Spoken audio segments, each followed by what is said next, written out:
Hello and welcome to the ORCA podcast, our fourth episode covering and finishing off Survivor Canberra 1. I have to remember to say it correctly because Dan and Liv will be on here shortly, and I'm sure I've been told by Ma that I will get a slap on the wrist if I say Canberra Survivor. So I'm going to say Survivor Canberra. I've been saying it for 4 weeks. I've been doing a good job of it.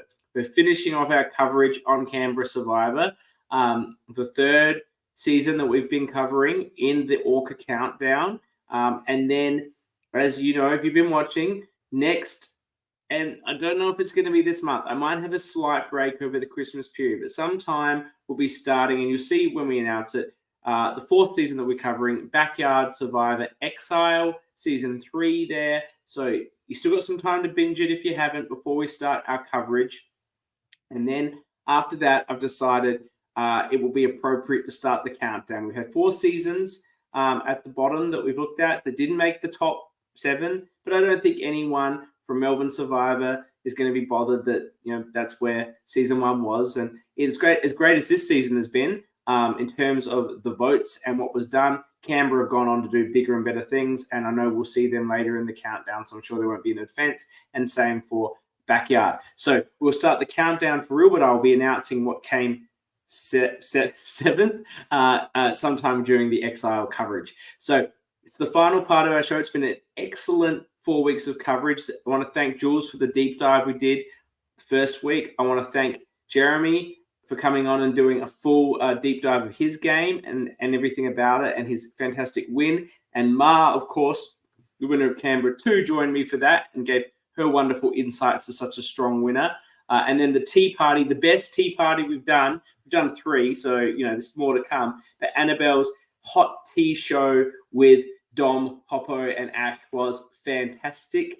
Highlight of my approach was when Dom basically told Hoppo how, you know, his feelings, his real emotional hurt feelings, and how he felt sad, and Hoppo gave him absolutely fucking nothing in a response, and that's why they're on the ORCA pod, and that's why they're on the tea party. But tonight we're doing the awards, and we might have some special guests, some people that have maybe won awards or are eligible. But what I'm going to do is I'm going to bring in the hosts of Canberra, and we can go through the awards and who they think maybe the audience has voted for, and then I'll be revealing the winners. So let me bring in the hosts and creators. We'll do the awards, and then we'll catch up with them and talk to them about everything that made this first season of Canberra Survivor happen. So without further ado, let me welcome Dan. Sorry, I got you. Liv, if you're ready, and Liv. Hello, welcome. Hey, thank you. Thanks for having us. Yeah, thanks so much for having us. No, I'm excited. You know, I'm a Survivor tragic. I like to pretend that I know everything, but I'm fresh off a drunk Survivor pre-merge vote, so it's not pre-merge boot, so that's not amazing. But anyway, I was playing. Funnily enough, I saw a clip of that today. So I was incredibly drunk. It's a very poor way to play Survivor, I can tell you. I thought that the name someone of the game if it's called drunk Survivor, though, I guess, right? That's right. I was sure that someone had voted for me, one of these people I hadn't met, and in the first vote, it didn't matter. Like, it was just a dinky vote, but I accused him like 63 times of voting for him. And in the end, it was my closest ally, CM from Melbourne 2, who voted for me and was my closest ally, but he just did it because he knew it would make me paranoid as shit. And he's absolutely right. So anyway, yeah, he got me. All right, so the awards. First one, yeah. I want to get your thoughts, and then I'll tell you what the audience said, okay? Okay. The question was MVP of the season. Who do you guys think? Ooh. Wow, straight into it. Holy moly. Okay. The big one, the big boy or girl. That is really hard for me. What the audience? Who would the audience? Yeah, the audience. You don't have to reveal the truth. The audience. Yeah. It's what the audience thinks. So you have to reveal. Yeah, we're just predicting what the audience thought. Yeah. So we're remaining unbiased. Yeah, I feel like I have a biased opinion. If I don't say Jeremy, he might be a bit upset. Mm-hmm. You want to go with Jeremy? So I would have to go with Jeremy. I mean, he's in the other room. I think the audience would have voted for Jeremy. I think it also would have helped to get like his deep dive. You went so far into his game and his thoughts on the game. So I think that would have really enlightened people if there's anything they missed from the season about everything that he did on the season as well. So I think that would have helped and they would have voted for him. Is Jeremy in the other room? Is that what you just told me? He's listening. Can we bring Jeremy in? We live in the same house. Can we bring Jeremy in for this? Wait, are you roommates? What's going on here? I know, we're roommates. Yeah. Can we bring him in? Is that viable? Jess, I don't know. Should I go and get him? Yes, go and get him. Yeah. Okay. Oh, I can hear him coming. Good. Because he may have won this. I don't know yet. We'll have to see. So, what I can tell you is that he's watching. Hey, what I can tell you is that Brad got 1 vote. Dom got 1 vote. Surely that vote was from Dom, would have to assume. He deserved it. Ashley got 4 votes. Yeah. Charlene got 4 votes. Yeah. But the winners were a tie of the man standing behind you and the man who I think was actually the MVP of the game, Ben. Welcome, Ben. Hey. Hi. Oh, I feel left out. I didn't have my buff on. You're traffic. I only put it on because I saw Liv had it. So. Yes. Going somewhere. So, well done, Jeremy and Ben. Look, we talked a lot about Jeremy. I brought you in because it's fun. I found out you were there, but I didn't bother bringing you in this because we talked about you so much with the big deep dive. It's wonderful. But we've got Ben here, and I wanted to take a moment to talk about Ben and his game, which he hasn't watched the coverage, but we know that everyone that I've had on here doing the podcast has been the biggest fan of Ben's game. In my view, you were the MVP. You were the best player. That's why they took you out at 4. You'd wipe the floor with all of them. Great. You had great plays across the board. You had great reads. You got idols and hid them appropriately. You had great alliances. People were loyal to you. They stayed loyal to you, even though you were such a huge threat. I was just blown away by the strategic and social game you played across the entire affair. Thank you. I really appreciate all the kind words. That's so lovely. I really appreciate being tied with Jeremy. It's a gracious crown to hold for MVP. But I'm also glad people could see the game I was trying to play, and I had so much fun playing the first season. It was incredible, and funnily enough, I was actually going through footage on my computer today, and I found the footage of the final immunity challenge, the perception as reality moment. So I did relive that today, unfortunately. So that was also another incredible effort. You got through the planking and the ball throwing thing, and you think that I'm not somebody who gets through planking, and I'm not somebody who gets through running. So the fact that I got through either of them was insane. And one of them you beat Brad, and Brad's it looks like the guy's pretty good at running, right? Yeah, just terrible at aiming apparently. So I can't talk more highly about the game you played, particularly the characters around this. You had people that were super fans looking to play very ORCA games, which we love here, like Hopper, Ash, and Dom. And then you had people that basically seemed to know nothing about the game, that were playing really emotional games based on what matters to them about trust and loyalty. And you were able to and then you had people like Keegan who played 3 times before, and you were able to really didn't matter if they were a fresh-faced person to Survivor or an absolute super fan or someone trying to be a villain, you were able to build a connection and a bond and use that to progress yourself in the game, which is the best sort of player. Yeah, I think that's probably the thing that I'm most proud of, was my ability to connect with everybody and get a read on kind of where everybody's heads were at in the game. I feel like a lot of the times when I was making strategic decisions, it was using all of the knowledge that I had of how much knowledge they have of the show, of fan-made games, of where their positioning is in the game compared to where it actually, like where they think it is compared to where it actually is, which is also like hard to do when it's a 2-day game. Like that first night I went to bed, and by went to bed I mean stayed up for like 4 hours going, okay, what do I know about these people? Who are they aligned with? Like, what's going to happen when we get to day 2? Like, I was constantly on. And I don't think I switched off until until I lost the final immunity, and I was like, probably going home, gonna try fight for it, but ultimately, obviously, did not snag a seat at Final Tribal Council. I know that feeling absolutely. When I playing with Fire and I reached the merge, I could not get to sleep in the merge night, because I'm just thinking about all the permutations and who's what, and then I realized I was completely fucked. And then you're right. Then I came to the conclusion that Laurel had the idol and just accused her of it the next day, which was incorrect. But this is the sort of thing I do. But that's you get in your head, like you start to like think about it and you overthink it through, and it's just like you convince yourself that things are true and that things aren't true. Like there was a part of me when I went to bed on the first night, I was like, what if Charlene is going to cut me first thing in the morning? Like, what if that happens? I didn't think it was true, but there was a part of me that was like, it could happen. It could happen. Well, before we send you away, that's what makes you so good, though, Ben. You got to think about all the possibilities. So, that's right. Before we send you away, I want to talk about the final vote out. Mm-hmm. It seemed like, and talking about Charlene cutting you, you seemed like it actually did cut you a bit to have Charlene vote you out. And, it didn't even look like you were even thinking about voting for her. Was that a really painful vote out? It was incredibly painful. I think, like I said, I like kind of had an idea I wasn't going to make it through once I lost the final immunity, but there was still that hope in the back of my head that Charlene might force fire.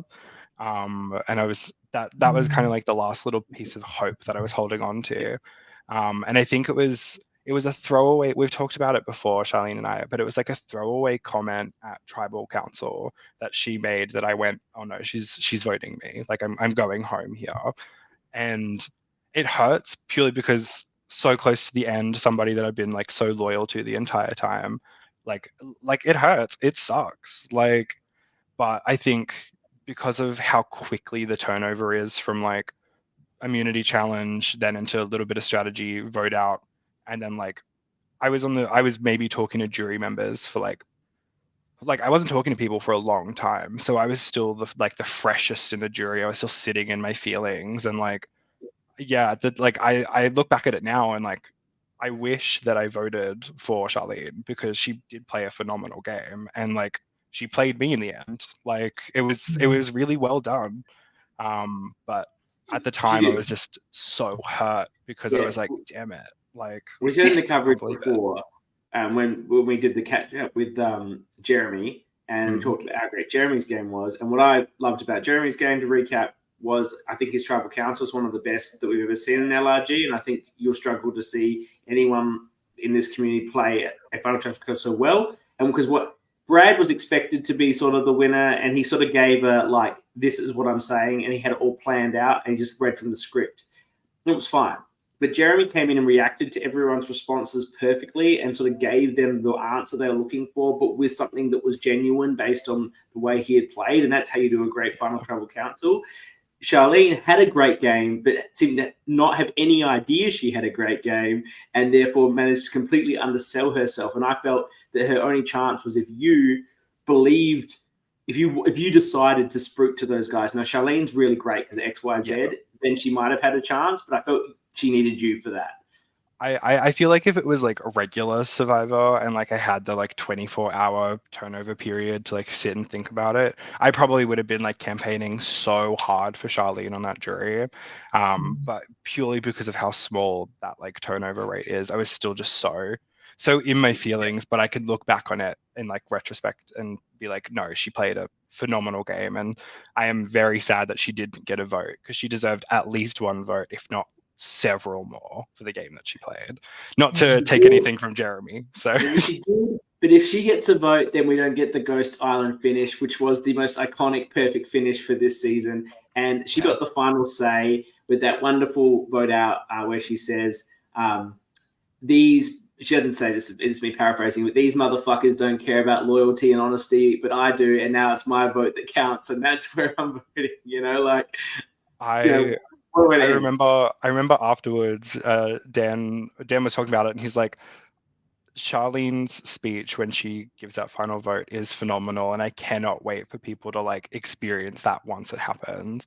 And watching that, because we did like the live viewing party for the season 1 finale, and like watching that live all together was like it was incredible. It really was a great end to a season that was filled with so many tied votes and so many like weird votes. That I wish Charlene got more votes, but it's also a really good ending as well, like story wise for the season. Definitely. Yeah. All right. Well, I just want to say thank you so much. We don't normally talk to the award people this long, but we hadn't had a chance to catch up with you, Ben, in your season. That I wanted to have a little chat with you. And I knew, once I knew you were getting this award, tied with Jeremy is well deserved. So that's what it's all freaking out. High five, all right. So I want to say thank you, Jeremy. Congratulations, Jeremy, and thank you, Benjamin. Congratulations. Well done, Ben. Thank you. Thanks, Ben. Appreciate it. Hi. Jeremy, yeah. That went a while, but I wanted to really catch up with Ben, as I said.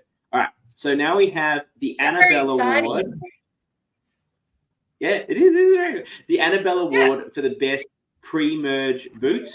Now, this can obviously be won by Emily, Janine, Aston, Rose, or Carleen. Rose is already a winner of this award, having won it for Melbourne Survivor 1, when she went out at exactly the same place as she went out in this season. Do you think she's repeated the position, or do you think that maybe we have a different winner? I would say Aston's probably got this one, Soda. I think Rose played an amazing game, considering she was only there for 4 tribal councils. Absolutely amazing. But I think Aston might get the votes on this one. What do you think, Liv? It is Aston. Welcome, Aston. Hey. Yo. Best pre-merge boot, I think, hands down. Were you in 2 or 3 episodes? 3 episodes? 3? I think it's 3, yeah. It was 3. It was 3. You were dominating those episodes. You were going to travel pretty much every one of them, I think, and you were the godfathering the whole thing until it all fell apart.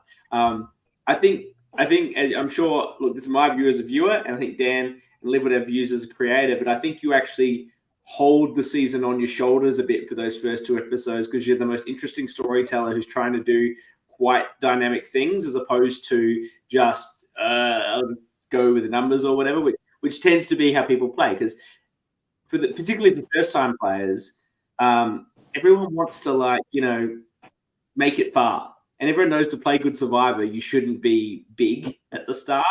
So when someone goes out and is big, that often can make you a target, which happened, but it made the initial story and your tribe story so interesting and compelling.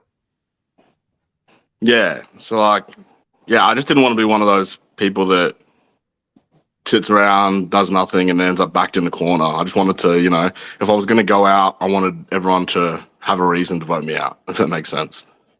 And they did. It's because you're too scary. That's a good reason to get voted out, right? It's too good, too scary.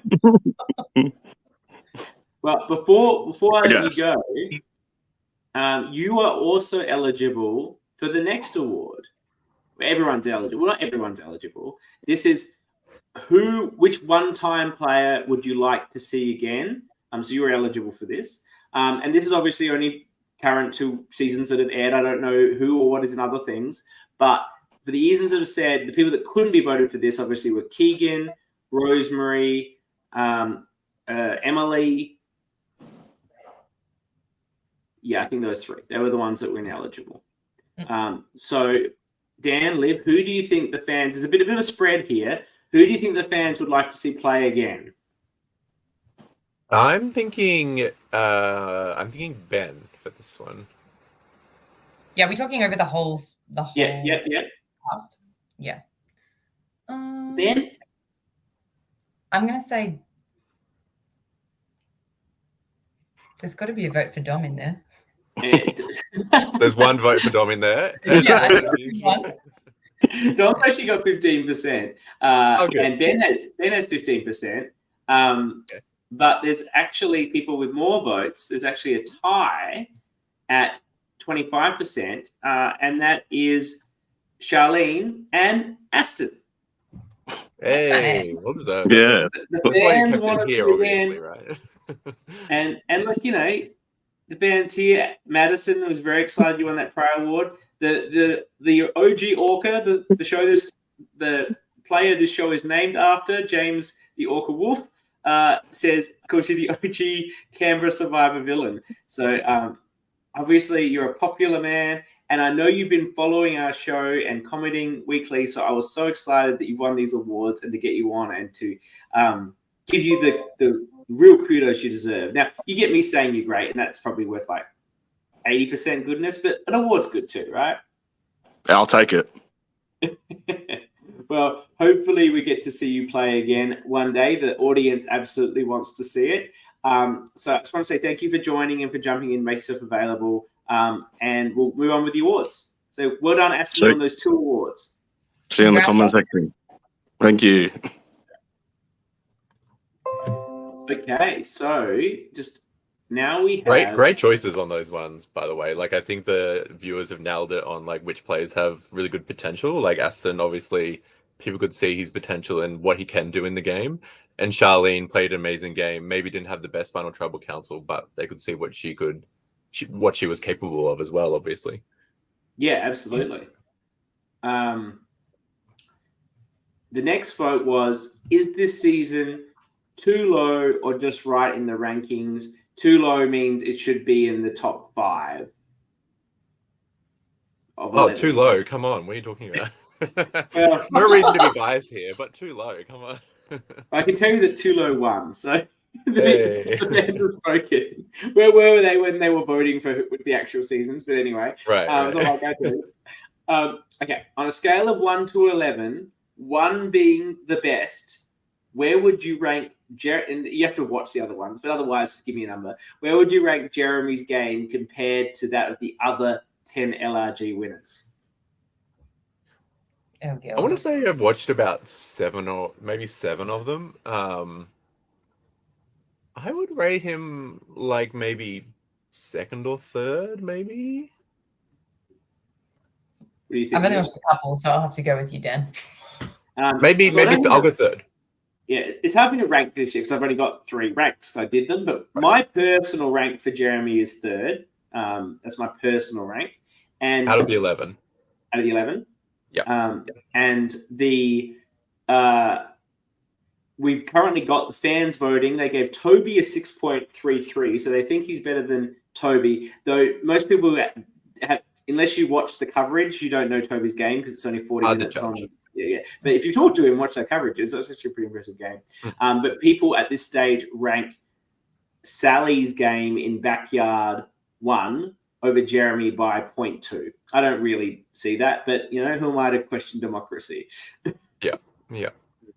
But we'll see how that flows in as we get more votes and more seasons done. And now the most important award of all. All of these are basically meaningless, but the award that matters is the ORCA award, the Bromilow Medal, named after Ethan Bromilow, the inaugural winner from Sydney Survivor.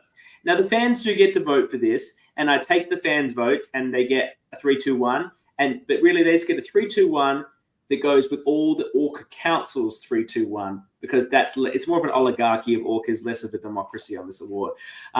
Now, I can't do the amazing job that Annabelle does as to explaining what orcas are.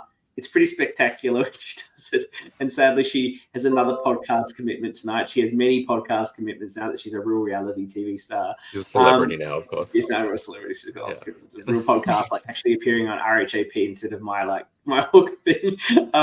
But it's actually about being narcissistic. It's about being all about yourself. It's about being over the top. It's about not playing incredibly well because you're just so obsessed with yourself and self-interest, and being big and bold and brash. So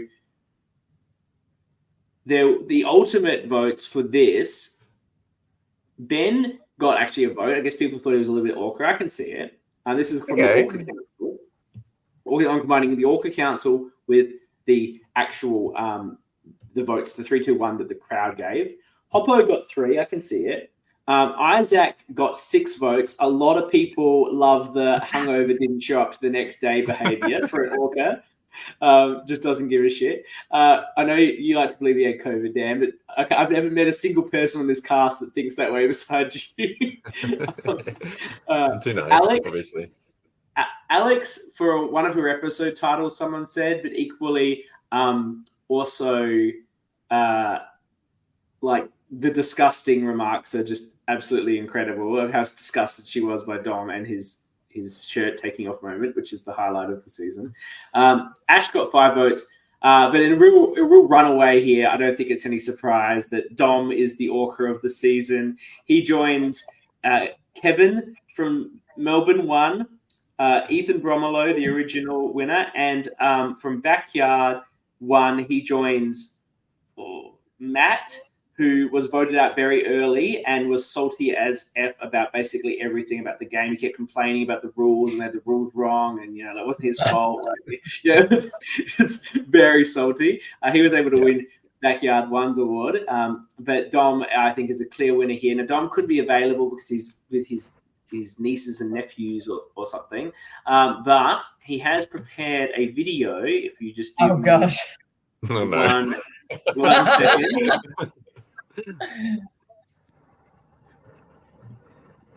Here we go. Oh no, I can't hear it. Hear it? I can't, no. I can't hear it, CK. Oh no. Hang on, let me try. I feel like I can hear it by looking at it, but I can't. Yeah. All right. Well, the video's not working. Well, thank you for letting me know about that. But he basically was as humble as you would expect. Yeah. So that's We love the Dom. award. Yeah, we love you, Dom. Still can make it, but he deserves that award. He was so incredible on the season as a big character, particularly at that merge vote, an exceptional moment for the season. So thank you for tuning in for the awards. And now's a chance to catch up with Dan and Liv about how this all came together, which I find really interesting when I catch up with people when it's the first season. So from your perspective, was this Dan's thing? Was this Liv's thing? Is this something you got together and just really wanted to do as a pair? How did you guys come out to do a Survivor together? This is all Liv's thing. Liv's baby, Liv's thing. Yeah, I just know so much about everything, like everything to do with the production. I'm just all, my whole idea. No. Reading between the lines, are you telling me you just rock in, host this thing, and rock out? Is that what you're telling me? I mean, look, it's Dan's project, and I mean, he can tell the story about, how he, I guess, came up with the idea, or not came up with the idea, but wanted to start this in Canberra. But I'm just a support act, and I'm the chief urn holder, and really I'm a support act for him, and I'm just there to support him, to try to create the best product that he can. But it's really it's Dan's it's Dan's project. Can I just say she does this all the time, like all the time. She downplays her role in the whole thing, and it makes it sound like she just rocks up, as you said, and hosts, but she's obviously like an integral part of the season and honestly of the series, and I couldn't do it without her. So don't listen to her when she downplays her role in everything. That's right. This is the ORCA podcast. I don't want giving people credit. You take all the credit you deserve, exactly, and more and more. That's how we do it here. I do everything. I just remember rocking up on that. I mean, I'm probably going off this a little bit because we want to come back to how it all started. Free-flowing conversation, so bring up whatever you want to say. I just remember I have not been a Survivor fan, like a lot of people, since I was a young child. I mean, I got into it quite late in life. And it was through Dan, and because he used to live with Jeremy, and that's how I met Dan, because I was going out with Jeremy. Are you And still going out with Jeremy, or is this just an awkward housemate situation? we're still going out, yes. And I had never watched Survivor. I knew it was on TV. I'd probably watched a couple of episodes, but never really got into it. And so through Dan having, I think Jeremy told you the story when he was on, I think last week or the week before, whenever he was on this podcast. And so, you know, Jeremy started watching New Survivor, and then when lockdown happened, so in 2019, 2020, we just went ham and we went from season 1 to season 40 in like a couple of months. And I just became so incredibly obsessed with the game and just with everything to do with Survivor. It just became this huge obsession. And I think through that, you know, Dan had been talking about, then I don't know when it was, Dan, if it was that year or the next year, you were talking about maybe doing, when did we film season 1? We filmed in March 2021. Yeah. But so it must have I been think 2020. we started talking about it like maybe like even a year before that in 2020. Like it was like peak lockdown. Yep. And well, our stories differ. Yeah. But Dan's story is that he was talking to Jeremy about, oh, Jeremy, you should play Survivor. And then I was in the background like, what am I going to do? I want to go. Dan was like, you can host with me. So that's how that happened. In my mind, it was like, oh, Liv, we should host together. Oh, Jeremy, you should play. It's very strange because I don't know about, maybe you have a different experience with casting your seasons, Dan. But when I was involved in the casting of Melbourne 4, it's incredibly hard to find women. Like there's a bazillion dudes you could put on the show. So I'm surprised you're recruiting men and pushing the women, bringing the women into a wonderful role. In hindsight, that was a really poor decision because obviously you saw Emily was in the cast too because we didn't have enough women, and Emily was an alternate, which was obviously Keegan's sister, which is not ideal. So in hindsight, maybe I should have been like, Liv, you should play, like, Jeremy, maybe you can host with me or something. But I think that's why it happened, because I wasn't keen to play, because I thought, oh, there's no way I can do that. So I was really happy to be. Do you feel like you still feel like that? 100%. Having watched it, you know, watched all the shows, plus been in live games, watching it all happen. I think it's incredible that people can do it. I want to see you play. Sorry. Yeah, people try and recruit Liv like every time, we're filming. All season aren't you? Anyway, look, I think that if you played, you would finish second out of all the hosts that have played. Second about all the hosts that have played. Yeah. How have the other hosts done? How have they? Sam won. Oh, right, of course. True. Liz is out like second or third in backyard. Yeah. So how did Kyle do? Kyle makes it just past merge. I think that I think you'd go like mid merge, Liv, like fifth. You'd be like, you'll finish fifth or sixth. That's my prediction. Oh, thank you. I think you know the game too well, and people would figure that out. And you're too nice. You would have been too nice, plus played too good of a game to get to the end. So that's why I think you're going out 5 or 6. Okay. All right. Well, we'll see. She's not that nice. We played a game of traders online, and she got quite nasty with some people. Okay, this is even better. My moral compass intact. This sounds like there were some arguments, CK, between other Canberra alumni and Olivia. Someone in the chat might have some knowledge of that as well. Yeah, I've seen that little chat pop up. He knows. It's like dream casting. Someone accept one of these recruitments, Liv. Absolutely. What about you, Dan? Do you get DMs trying to recruit you to play people? No one's recruiting me. No one's recruiting a white man in their 30s, funnily enough. I know the feeling. Okay, so did you said, hey, Liv, obviously so I can hear the story here. You invited Jeremy into the show. Liv's in the background going, where's my opportunity? And you go, look, you can come host with me, okay? Did you anticipate that you guys would be such a great dynamic as co-hosts. I've said this before when we were covering Canberra, the Ultimate Sacrifice. The co-hosting that the two of you do is so naturally strong. Like, you don't talk over each other. You seem to be on a similar wavelength. You're supporting the concepts. And as much as I love Kyle and Brian and Backyard, and I think they do a great job as co-hosts, I don't think they do it as well as you, even though they've been friends for like their entire lives or whatever. Whereas you guys are like, obviously, more recent acquaintances, now friends, now partners. But you guys seem to have such a balanced dynamic. Was that a surprise when you started doing it, or did you think that that's how it would play out? I feel like I knew when I asked Liv, because I wouldn't have just asked her if she was like, what do I do? Like, I knew Liv would firstly be a great host. Like, she's clearly got a lot of charisma, and she's great on camera as well. So I knew that she'd be a great host firstly, but we're also just like the same person in different bodies. Like, we're able to play off each other well. We have the same thought, and the best part of like filming like a season is just getting to hang out with Liv and like just laughing the whole weekend. Like, we just laugh the whole weekend, have a blast. So I knew it was gonna work no matter what. She might think differently. I don't know.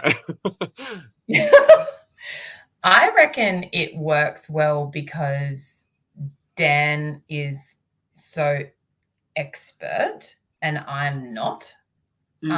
And it's kind of like, you know, you were talking about a bit earlier in season 1 how you had some people who knew the game, like Ben, who knew the game just so well, and then other people who didn't know the game at all, but that kind of created a good, you know, kind of creates a good dynamic in a way.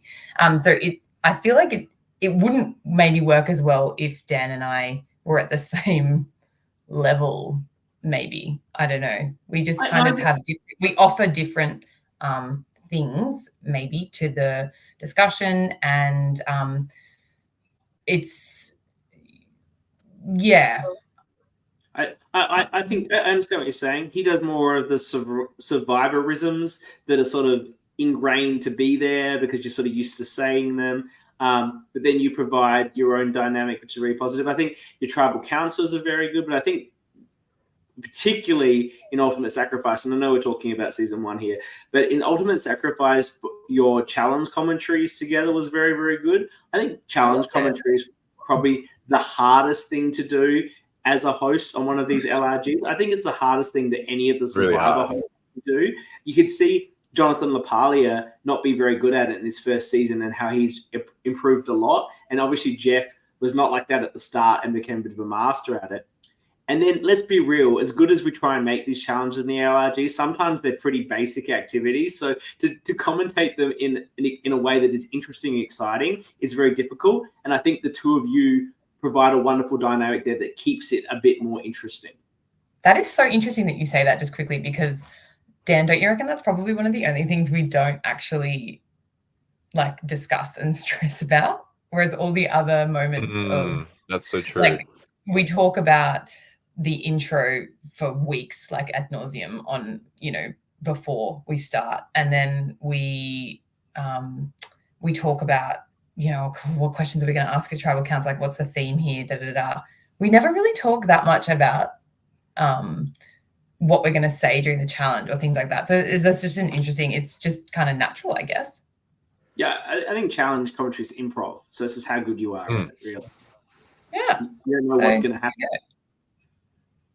Yeah, I always feel like we suck. Not we. I feel like I suck at challenge commentary. We don't think that about us. It's interesting you say that. Yeah. Well, so you saying you think you suck, you guys are just putting yourself down constantly. How do you feel when you watch this back, when you've got to edit this for hours and look at all the things you said? Do you feel good? Or you're like, hey, this is actually pretty good?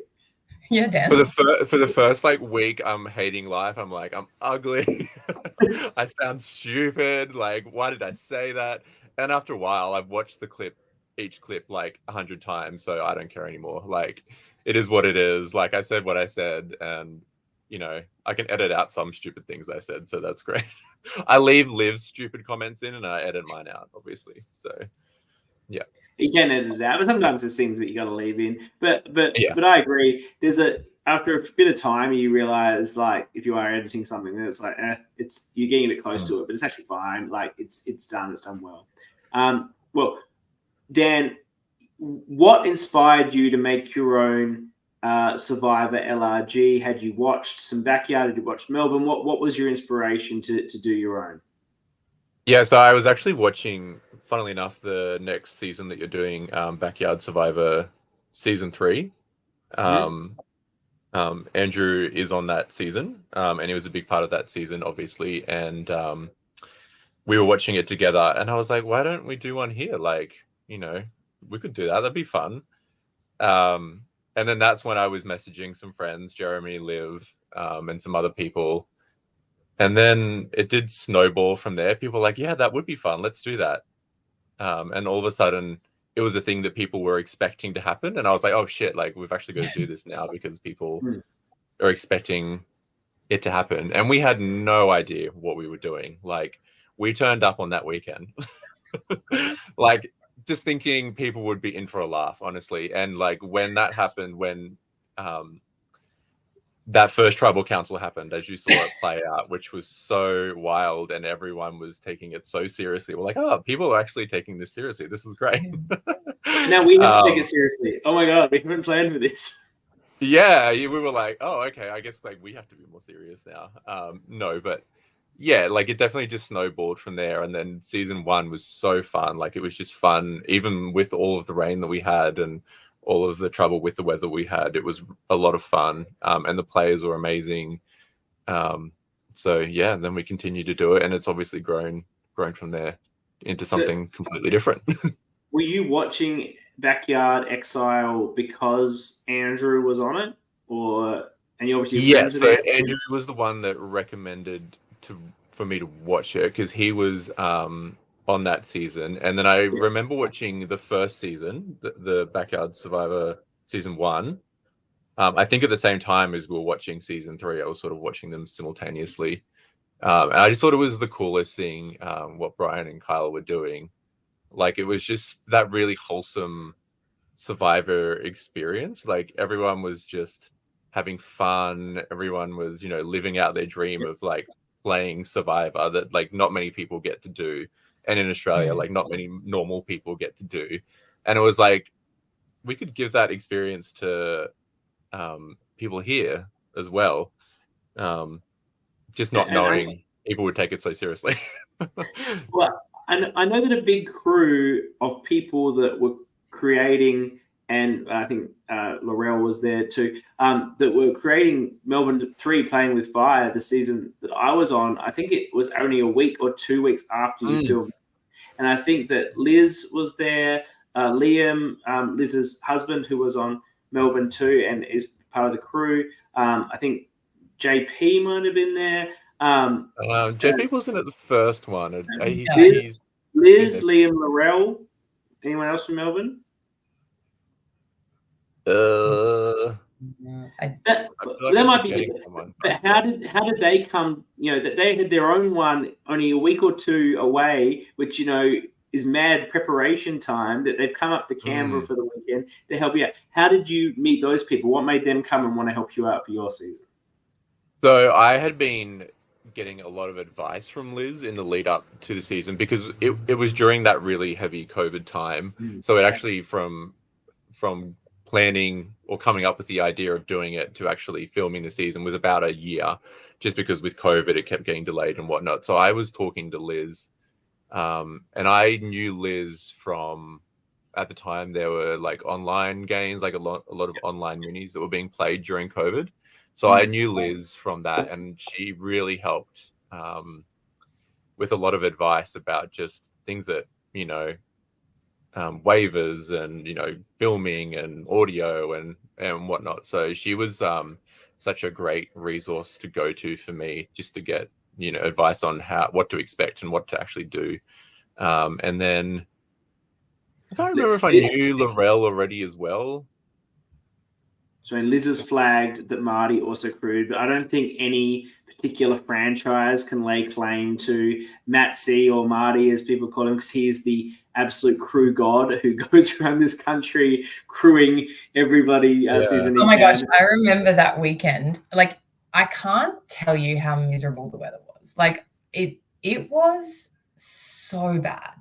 Like, it was so bad. And you just, when I think back and I was like watching some of the footage, obviously, since we've been going through it on this podcast, and because I haven't watched it for a little while, and it was so bad.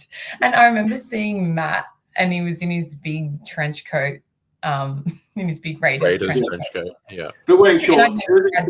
I just met him for the just met him for the first time, and just being like, who are these people who will come to Canberra on a weekend like this and put themselves through this? Like, it was phenomenal to see that type of dedication. And I think he said to me that, like, that evening when we'd all wrapped and we were all hugging and it was like so emotional, it was so much fun.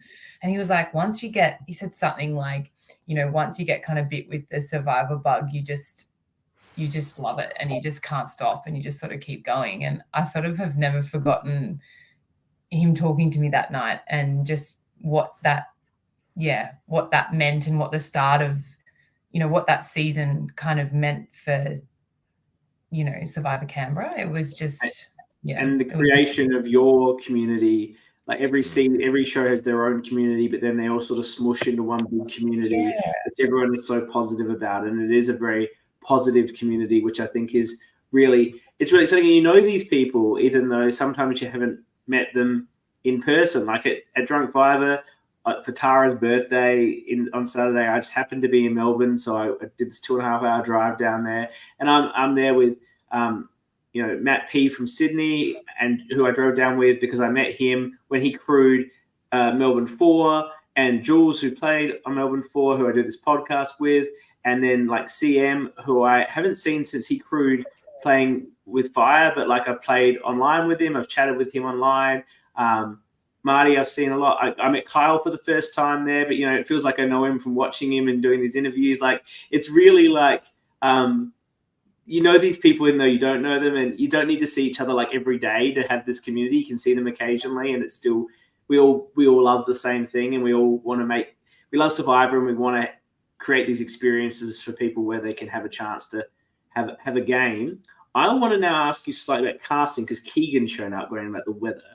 What made you think, as great as Keegan is, and he is great, but I do actually think Keegan's a fantastic person, but why, and a great player, but why did you give him a third shot? What was you thinking there? Cast issues, or?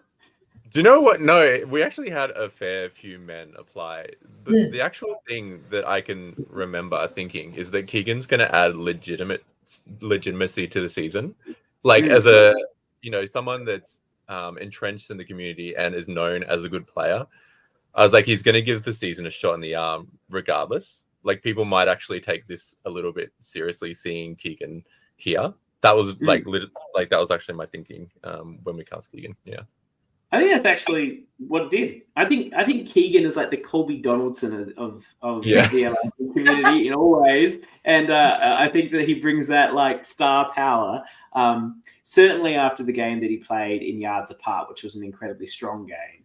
But anyone knows he's so outdoorsy. He just has that Survivor vibe. So no, I like that reasoning. I think that's very true, and I think it did give it some legitimacy, and then that gives legitimacy to the other players and to you and what you're trying to create. So it's a fantastic answer. I have some reduction questions for you. Did you realize that the clues that you were making were ridiculously complicated and no one's going to find the stuff? They were, though. They were not hard to find. And they were very in sight as well. They were so easy to find. Like, what was the water clue, and where was the water idol? Oh, the one at the beach. That was at the beach. Yeah. Okay, that one wasn't hard. That one was a little bit hard. Maybe. It wasn't a big area though either. I've got to say, like, it might look like a big area on camera, but it wasn't a big area at all. Like, you could cover the whole area in a few minutes, right? like especially the shoreline. If it's like Mm. water, like you could So cover was it that by whole the shoreline? Where was that idol? We never know because you didn't get the opportunity to do one of those little like Survivor like flashes, you know, they do like when someone walks past it. I thought we like, did. flash. Yeah. It was at the beach, not the beach, but like where the bank? sandbar was. The bank. The bank. Yeah. Embankment? Bank. Yeah. And it was just under like a little bit of weed.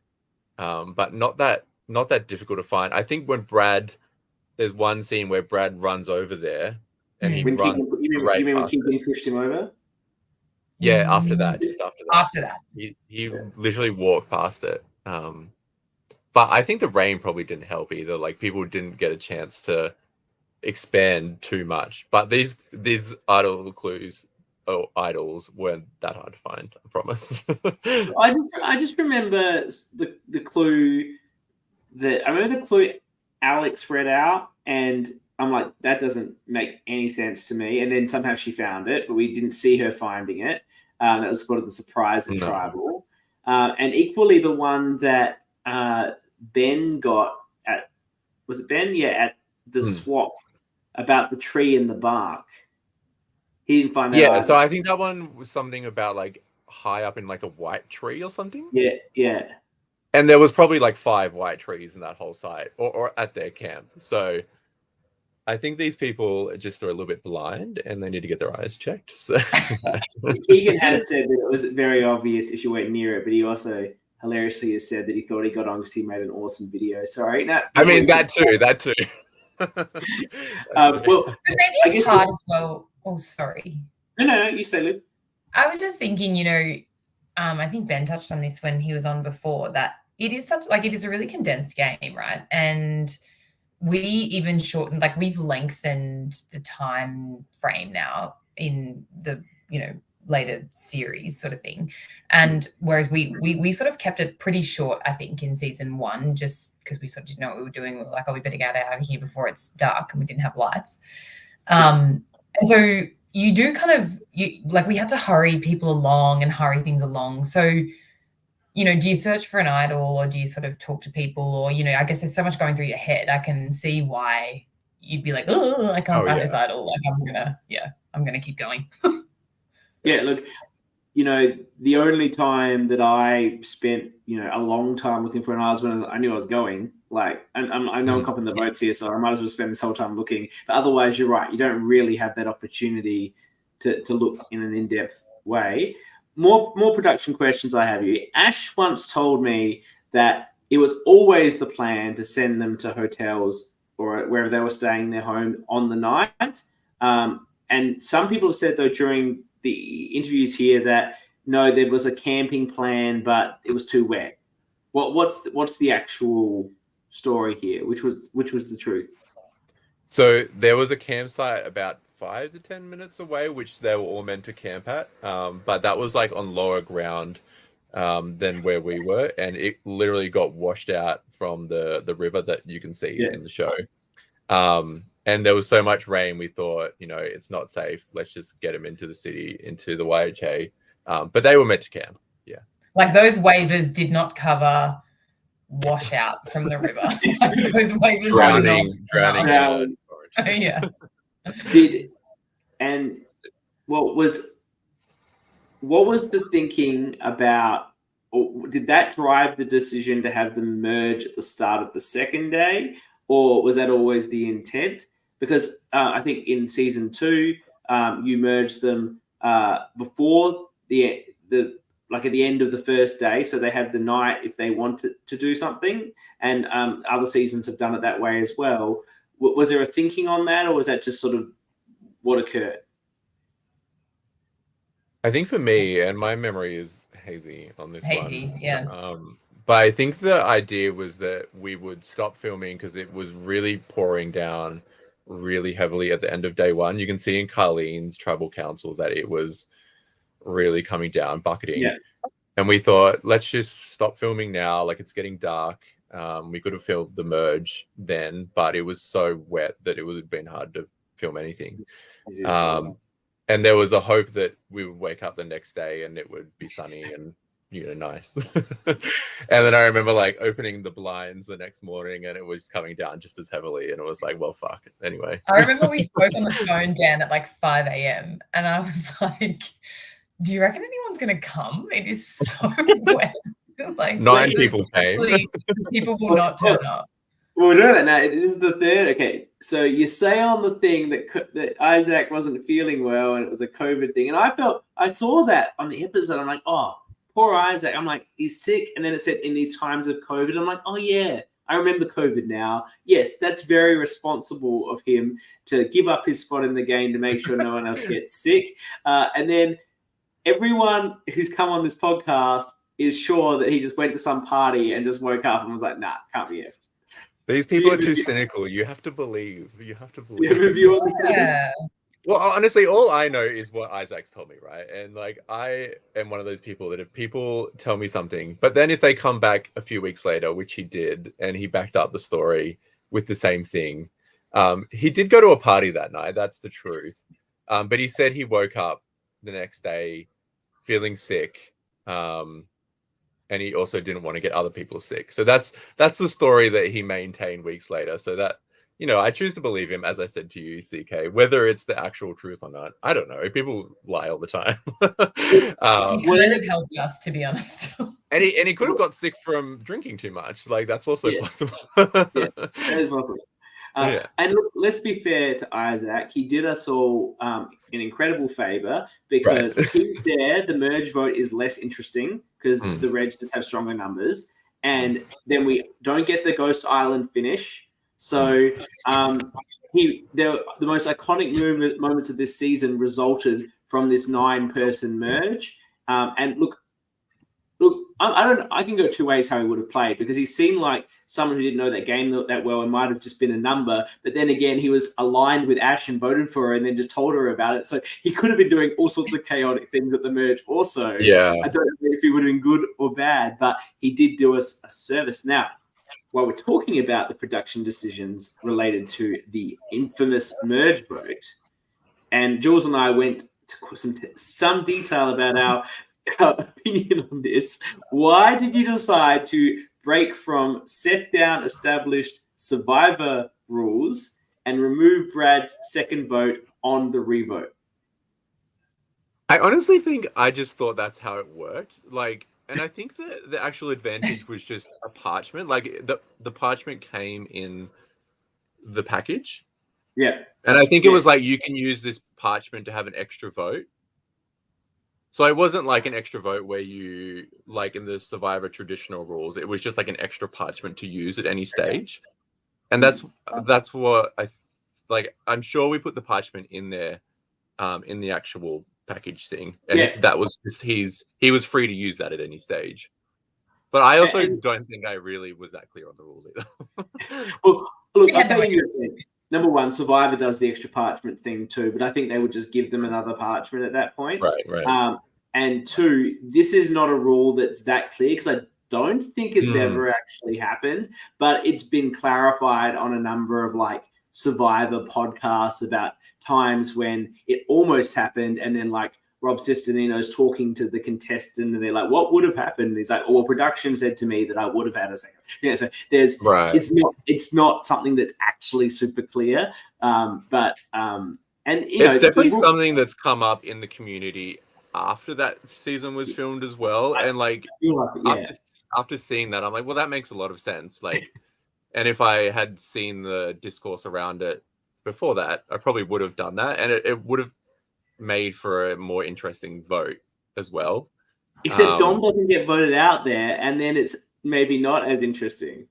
Yeah, but no matter where Dom gets voting out, like he's going to create some sort of scene, right? It's going to be amazing TV regardless, so it's fine. It was such an incredible scene. It was funny. Do you think Dan that was... Oh, sorry, CK. No. I always talk. You just give me your words. Let me go. Interrupt me when you like. I mean, it really was such a learning. I think we talked about this the other week, Dan, that we kind of, like you and I and everyone, just went into this season. We just had no idea what was going to happen. And so have you used things like that scenario to then inform how you manage the game mechanics and stuff in the other seasons.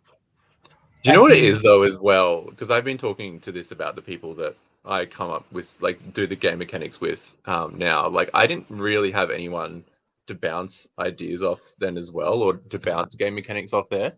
And there's definitely decisions that I would have made in season 1 and season 2, to be honest, that would be very different if I had someone to bounce those ideas off. And whereas like in season 3 and season 4, the game mechanics and the decisions that are made are discussed ad nauseum.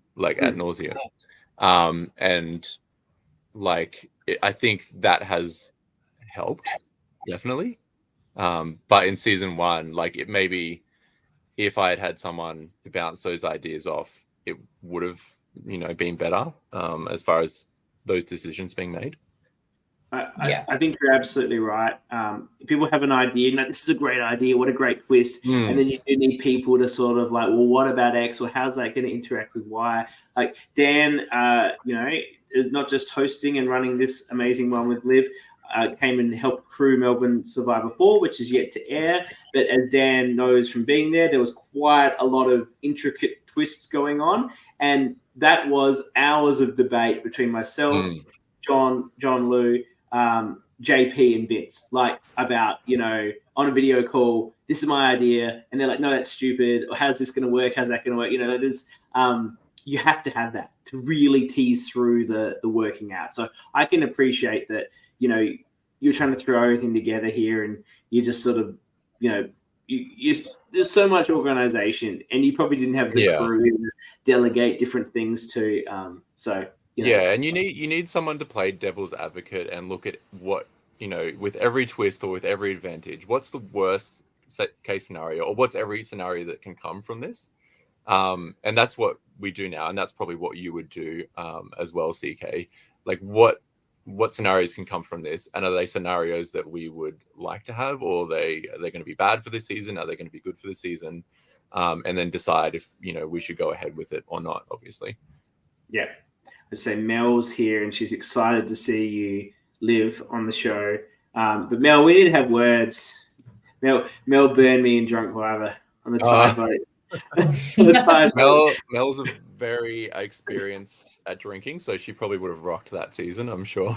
Yeah, I don't know. She seemed very confused because she went into the vote saying, because you get all the confessionals, that there wasn't the numbers to survive to keep me, but there were the numbers, but she voted for me instead. So it's 3-3. Oh, that's a lie. She's lying to you for sure. And then on the revote, she's like, I'm going to flip my vote to CK. I'm like, you voted for CK the first time. It's not a flip. Anyway, I don't know if she was super confused or what. She actually made, for anyone that followed Drunk Viber, Mel made the final 3 and lost by just a smidgen of 2 votes. That's a whole cast, 17 voting. Wow. She lost by 2 votes to Maddie. Fair Mel. Well done, Mel. Yeah, right at the end of Drunk Viber. So Drunk Viber legend there. Yeah. Yeah, she said, "Shh, Dan." Yeah. I'm with you. I don't think Mel's that dumb either. I think she's very smart. She's exactly what the she's doing. Knows what she's doing. Yeah. Do you guys have anything else that you want to talk to about the season or your experience? We'll obviously be talking to you again when we cover the ultimate sacrifice. And obviously that's a whole different experience again with your learnings. But is there anything you want to talk about season 1 here? Before we finish up, you go, Liv. I don't know. I think it's just I think it's been fun. I haven't recapped much of season 1 for a long time. It was really fun to go back and see where we've kind of been and to know now, really in a pretty short space of time, where this Survivor Canberra has got to. And I think, it's so many bloody good memories from that season. And I think given that it was the first one, given that you were kind of like just throwing it at the wall and hoping that something would stick. I mean, it was a pretty phenomenal season, amazing cast, every single person, an amazing crew as well. And what fun. It was really good. And, there's just been bigger and better things really since that season. Look, Absolutely. I know I've only seen Ultimate Sacrifice, but that was a huge step up in terms of the production. And that's not to knock anyone season one. Like your season one is your season one, but you learn a lot of things. And season 2, Ultimate Sacrifice was spectacular. Great cast, great show. And I am so excited to see Canberra versus the world. And I know you've just filmed season 4. So when that comes out, really excited to see these seasons as you guys and your production quality improves, the crew you have gets bigger, you learn from experiences, you've got more people to help you, you get perhaps a more interesting cast because you've got so many people to pick from, or so many men to pick from, and you got to find the women still sometimes, but you got a lot of men to pick from. You have some absolutely cracking women as well. Yeah, look, I'm not saying there's bad women. I'm never saying that. What I would say is that all the women that apply for Survivor, these are awesome because they're the sort of women that want to put themselves out there to do something like this. But it's sometimes hard to find enough of them. That's just my personal experience. I'm not saying that's everyone's experience, but people have shared similar views with me about. But every woman you do get is awesome because they're the sort of person that really wants to throw themselves into this. Yeah. Yeah, and we had a great cast for season 1, and I wish the production values were better to sort of match the gameplay and the cast that we had. But at the same time, like we went from like 10 crew members on season 1, so to produce a season at all, there was a lot of stuff that you didn't see that didn't get filmed, but like they captured as much as they could. They worked tirelessly in the rain and in the cold. We've gone from 10 crew members to season 4, we had 40 crew members. And sometimes there wasn't even jobs to do for people. So, without season 1 and the crew that we had and the cast that we had, we wouldn't have a season 4, and we wouldn't have, more importantly, the community that we have in Canberra now. And I think that's the most important thing that we got out of this. Like we got a community of great people, that love Survivor. And they just, love to have fun and get out there and do stuff. So, yeah. And also thank you, CK, for doing this. You've been amazing doing these podcasts, which has really been so fun to watch. So, yeah, thank you to you as well for doing this. No, I appreciate it. Well, thank you, Liv, and thank you, Dan. The whole reason I'm doing this is so I can be on TV for an hour every week. The reason I'm doing this is because, a lot of people haven't watched these seasons or haven't watched them all or haven't had that opportunity to go because they only joined the community later, or they've only watched Canberra because they're in Canberra. They haven't really checked out Backyard. And, we're all busy people and it's hard to find the time. And this is a chance to, even if you don't watch it all, but it's to watch a bit of it, and you can get it more summarized in our podcast form. Or if you watch it one day, there is a podcast.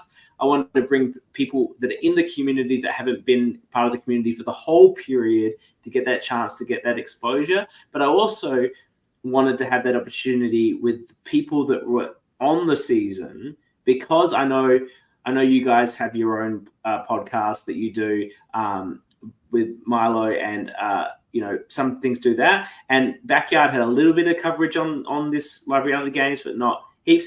But not everyone got that full Survivor experience where you had your episode aired and then you got booted and then you got to have an interview or to watch someone talk about your game and the way you played. And I thought this was a good opportunity, particularly for those older seasons, for everyone. It's not everyone, but we've had on this thing, we've had Aston, we've had Dom, we've had Hoppo, we've had Ash, we've had Jeremy, and now we've had Ben. So everyone, get that chance to just come on and talk about your game a little bit. And I just wanted to give those people that played earlier the opportunity to have that little moment of someone reflecting on what you did that they didn't get back in the day, because no one was doing that sort of thing back then.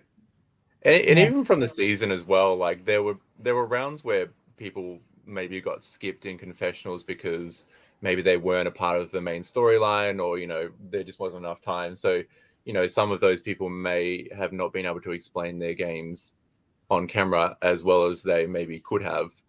So even for them to be able to go through this after maybe not getting enough time or airtime on the season, I think that's really useful for them as well. So that's awesome. Mel would like a 1 versus 2 versus 3 versus 4 season. She's just angling for another shot, just FYI.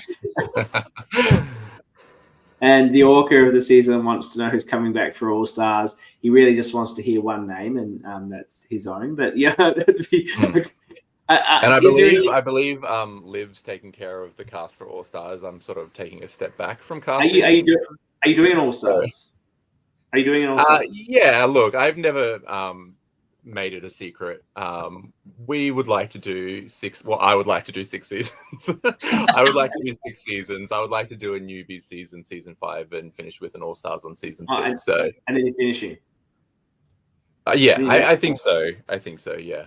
I mean, we'll see how we are doing when we get there. But that's for me. I like to have a light at the end of the tunnel, just to know all the work. There's a culmination of the work as well. So for me, when there's long days of editing and planning, that that light at the end of the tunnel does help, I think, as well. It makes a lot of sense. Absolutely. We all do this in our spare time. It's a lot of time. You can't do it. You can't do it forever. It doesn't mean you're never not going to do it again, but equally, I think it makes sense that you have a plan like that. That's really exciting. I think that All Stars will be really exciting when you get to that final season, and can really pull together the story that you started telling here, and that we're going to see through the rest of the season. So excited for that in the future. So thank you, Dan. Thank you, Liv, so much for coming on. It was great to meet you, Liv, virtually, and to see you again, Dan. We'll be catching up with you again, of course, at another point. But for those that are looking for the next segment, we are moving on to Backyard Survivor 3 Exile.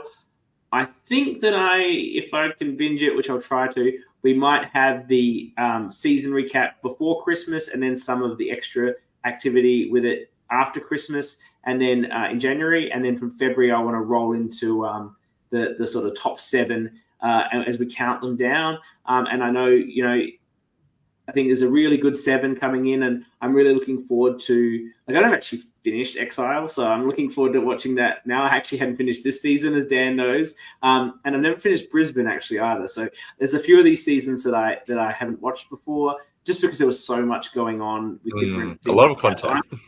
Yeah, and part of why I did this, of course, I reached out to everyone. I reached out to Dan. I reached out to Kyle, and I'm like, when is your next season coming out? Anytime soon. They're like, no. And I'm like, you know what? I'm going to throw this into this gap to keep this community going while there's no season. So it might be we get some overlap, but regardless, it's so good to be part of this, and I really appreciate your gratitude. I appreciate everyone that is on the chat each and every week. I appreciate everyone that listens to this at another time, where they're running or exercising or doing housework or commuting or what have you. Know that people do that, but it's always great for the people that can attend live and comment as we go.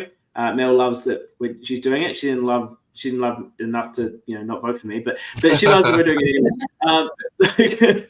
No, it is really good. So thank you to everyone, and we'll catch you soon on our next program, where we'll be covering Backyard Season 3. Thank you, CK.